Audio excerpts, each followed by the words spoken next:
సభాధ్యక్షులు చిరంజీవి దేవినేని అవినాష్ గారు, అట్లాగే నగర మేయర్ రాజలక్ష్మి గారు, నగర డిప్యూటీ మేయర్ దుర్గా గారు, అట్లాగే కార్పొరేటర్ గారు ప్రబలిక గారు, అట్లాగే పవన్ గారు, మా అన్నే అసలు మా సుల్కర్ దుర్గా ప్రసాద్ గారు, అట్లాగే చైర్మన్ మన కమిషనర్ గారు మధు గారు, అట్లాగే జోనల్ మేనేజర్ మురళీకృష్ణ గారు, అందరికీ, అలాగే ఇక్కడికి వచ్చినటువంటి మన ఆటో నగర్ పెద్దలకి, కార్మికులకి, కార్మిక సంఘ నాయకులకి అందరికీ కూడా పేరు పేరున హృదయపూర్వక నమస్కారాలు.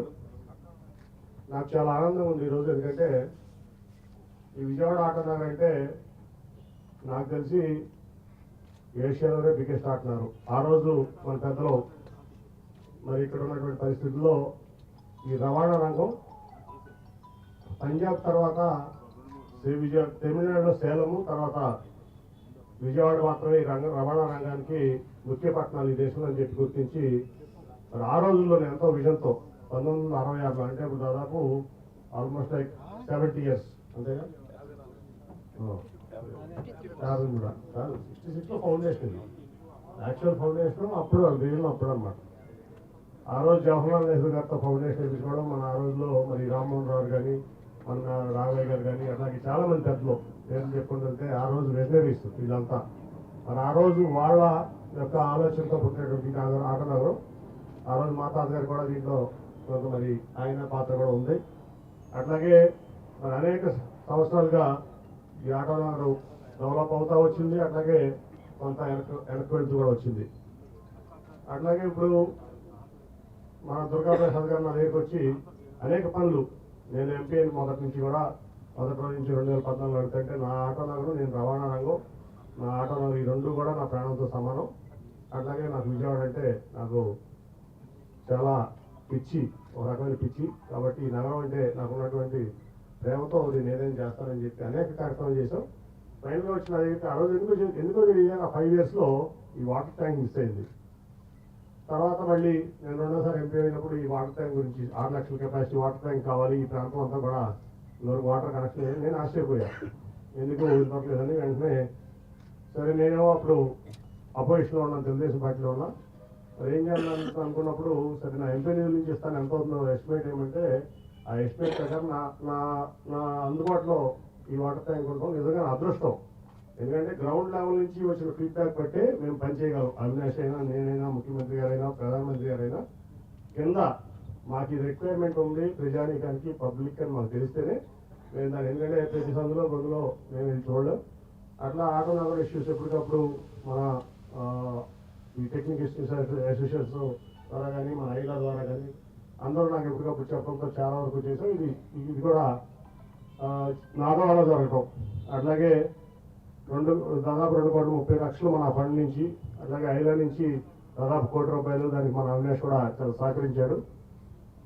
ఆట ఖచ్చితంగా మనం చేయాలనుకున్న దాంట్లో ఎటువంటి సందేహం లేదని చెప్పి దాన్ని కూడా గోహెడ్ ఇచ్చిన తర్వాత వెంటనే పనులు మొదలుపెట్టి చేసాం.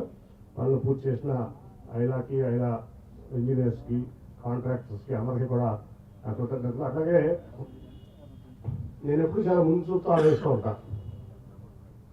నేను మన ఆటో నగర్ టెక్స్టైల్ అసోసియేషన్ అట్లాగే ఐలా పెద్దలు కలిసినప్పుడు నేను ఎప్పుడో 10 సంవత్సరాల క్రితం చెప్పాను, 2014 తర్వాత నేను ఎంపీ అయినప్పుడు చెప్పాను, మీ ఆటో నగరం ముప్పు రాబోతా ఉంది, మీరు వెళ్ళి బైపాస్ కటఫ్ 250 ఎకరాలు, ఇటు పెదావటిపల్లేపు, అటు కాజేపు 250 ఎకరాలు తీసుకోండి ముందు, లేకపోతే ఇదంతా సిటీ అయిపోయింది, రేపు బైపాస్లు వస్తే కనుక ఇక్కడ వెహికల్స్ లోపల అనేది మీరు చాలా ఇబ్బంది పడతారని నేను 2014 నేను ఎంపీ అయిన తర్వాత నేను చెప్పడం జరిగింది. మరి ఆ రోజు నుంచి మరి ఫైల్ మూవ్మెంట్ ఏంటో కానీ నాకు తెలియదు, కానీ ఇప్పటికైనా నేను అందరూ ఆ రోజు చాలా మంది నా మీద ప్రాబ్లంగా చేశారు, ఎంపీ ఇక్కడ నుంచి ఆటో నాకు తీసేస్తాను. నేను చెప్పింది ఏంటంటే ఈ ఆట నాకు ఇట్లాగే ఉంటుంది, కానీ మీరు ముందు చూపుగా అటు కొంత ఇటు కొంత చేసుకోకపోతే ఇబ్బంది పడతారని చెప్పి నేను చెప్పాను. అట్లాగే ఆ తర్వాత కానూరు ఆటనారు పెట్టినప్పుడు కూడా అక్కడ కొంత, ఇక్కడ దాదాపు కానూరులో ఆటనారు పెట్టినప్పుడు దానికి కూడా నెహ్రూ గారు చాలా హెల్ప్ చేశారు ఆటనార్కి, దేవినేని నెహ్రూ గారు. అట్లాగే ఆ రోజు రోడ్ లేదు, అప్రోచ్ రోడ్ లేదు నాకు అక్కడ.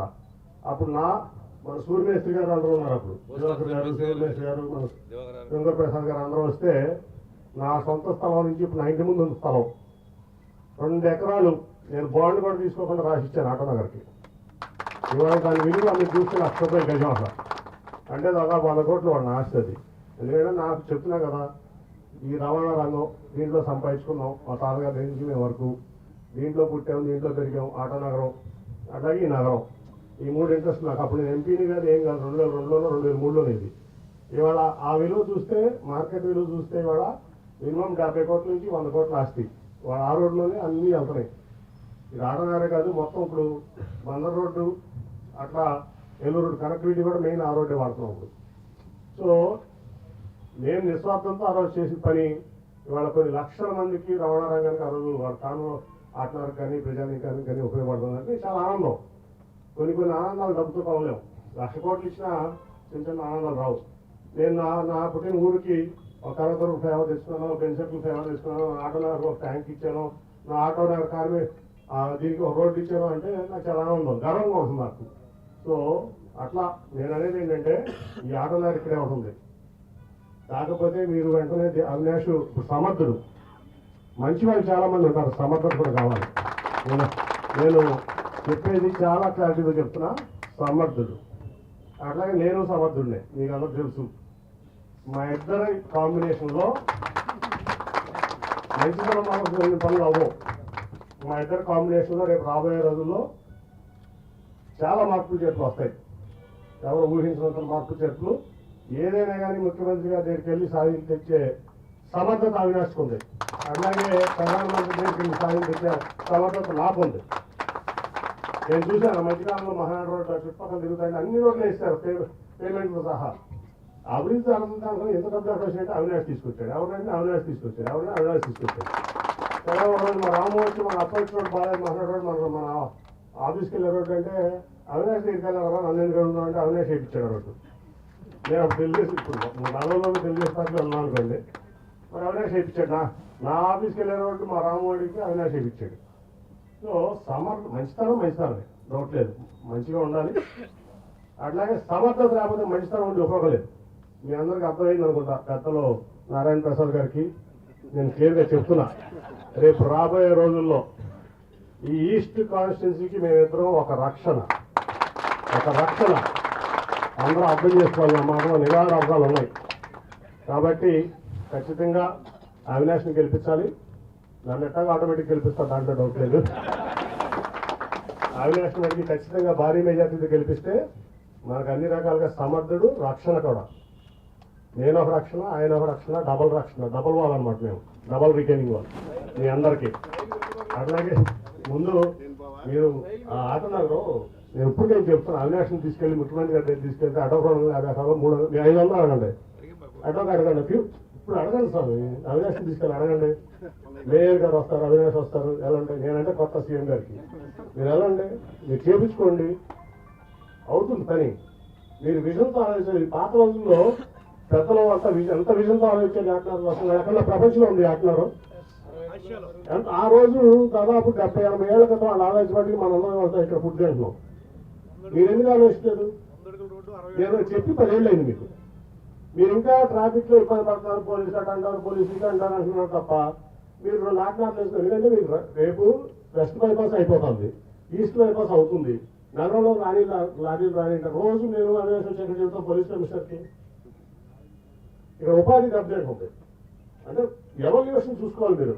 రేపు రాబోయే రోజుల్లో ఎవల్యూషన్ ఏంటి, మనం రాబోయే రోజుల్లో ఏం చేయాలి, మనం ముందు చూపుతాం. సరే ఇక్కడ అయిపోయింది, కానూరు వెళ్ళాం, కానూరులో సరిపోలేదు, అటు ఇటు బైపాస్ వస్తాయి, నగరం పెరుగుతుంది, రేపు ఇంకేదో అవుతుంది. మనం ముందు చూపుతూ ఉండాలి. మీరు వెంటనే పర్సనల్గా అవినాష్ని తీసుకెళ్ళి మీరు ముఖ్యమంత్రి గారి దగ్గరికి వెళ్ళి వెంటనే సైన్ చేయించుకోండి. కేంద్రంలో ఏముంటాయి కూడా, మొన్న కూడా లారీ ఓనర్స్ 1 year బ్యాక్ నా దగ్గరికి వచ్చారు. స్టిమ్యులేటర్ కావాలి మాకు డ్రైవింగ్ స్కూల్లో. ఎప్పుడో వెంకయ్య గారు చెప్పారు 20 ఏళ్ళ క్రితం ఇప్పుడు కావాలంటే 3 రోజుల్లో గడ్కరీ గారితో మాట స్టిమ్యులేటర్ ఏర్పాటు చేశాను నేను డ్రైవింగ్ స్కూల్లో. మన ఆత్మూరు కదా, అది అంబాపురం వెళ్ళి మరి నేనే ఓపెన్ చేశాను. అంటే 20 ఏళ్ళ వెంకయ్య గారు నాయుడు గారు చెప్పే పని మీరు సాధించుకోలేకపోతున్నారు. నాకు చెప్పుంటే 10 ఏళ్ళ క్రితం నేను అయ్యేది. సో మళ్ళీ నేను వెళ్ళి గడ్కరీ గారితో మాట్లాడితే 3 రోజుల్లో 4 రోజులు ఇస్తే స్టిమ్యులేటర్ ప్రమాణమైన స్టిమ్యులేటర్ అక్కడ పెట్టాం. అట్లా మీరు మమ్మల్ని అప్రోచ్ అవడే చేయించుకోవడానికి బ్రహ్మాండమైనటువంటి ఇది ఉంది. అప్రోచ్, ఆ నాయకత్వం ఉంది, సమర్థత ఉంది. ముందు మీ అందరికీ ఈ ఊరు బాగు చేస్తాం. అట్లాగే జగన్మోహన్ రెడ్డి గారు పేదల పెన్నిది, మధ్యతరగతి వారికి, దిగువ మధ్య తరగతి వారికి, పేదలకి నిరుపేదలకి వారికి ఆయన చాలా సంక్షేమ కార్యక్రమాలు చేస్తారు. సరే, కోవిడ్ వల్ల 2 ఏళ్ళు అన్న అభివృద్ధి ఇబ్బంది, నాకేమి విజయవాడ అభివృద్ధి నాకేమి కుంటుపడినట్టు కనపడలేదు. ఎందుకంటే అవినాశ్ చెప్పా, ప్రతి రోడ్డు వేయించాడు. మీరు ఎప్పుడో మొక్కల లోతులు ఉండే రోడ్లని బాగుపడి మా ఆ ఏరియా అంతా అక్కడ ఫుట్పాత్ వేయించాడు. ఏ పని అడిగినా చేస్తాడు. ఎవరైనా అడిగినా కులాలకి, మతాలకి, పార్టీలకి అట్లా కానీ మన అవినాశ్ చేస్తున్నాడు. మేము ఉన్నాం పైన ఢిల్లీ స్థాయిలో. కాబట్టి మమ్మల్ని ఉపయోగించుకోండి. సమర్థులకు ఓటైంది. మళ్ళీ మరి అవినాష్ని, నన్ను అట్లా జగన్మోహన్ రెడ్డి గారిని కూడా మళ్ళీ గెలిపించాలని జగన్మోహన్ రెడ్డి గారు ఈరోజు వైకాపా వైఎస్ఆర్ పార్టీ ఎంపీ క్యాండిడేట్గా విజయవాడ నుంచి అనౌన్స్ చేశారు. ఆయన కృతజ్ఞతలు.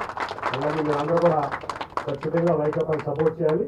మళ్ళీ గెలిచే పార్టీ వైకాపాని, దాంట్లో ఎటువంటి డౌట్ లేదు. తెలుగుదేశం పార్టీకి 50 సీట్లు కూడా రావట్లేదు. నా సర్వేలు అన్నీ చూశా. ఎట్టి పరిస్థితిలో రాదు. మీరు అందరూ అపోహలు పెట్టుకుని ఇబ్బంది పడద్దని నేను క్లియర్గా చెప్తున్నాను. అందరికీ కూడా ఈస్ట్ కాబట్టి నేను వెరీ క్లియర్గా చెప్తున్నాను. అర్థం చేసుకుంటారని భావిస్తాను. Thank you. మరిన్ని వీడియోస్ కోసం ఛానల్ ని సబ్స్క్రైబ్ చేయండి. లేటెస్ట్ అప్డేట్స్ కోసం వాట్సాప్ ఛానల్ ని ఫాలో చేయండి. అండ్ లింక్ డిస్క్రిప్షన్ లో ఉంది.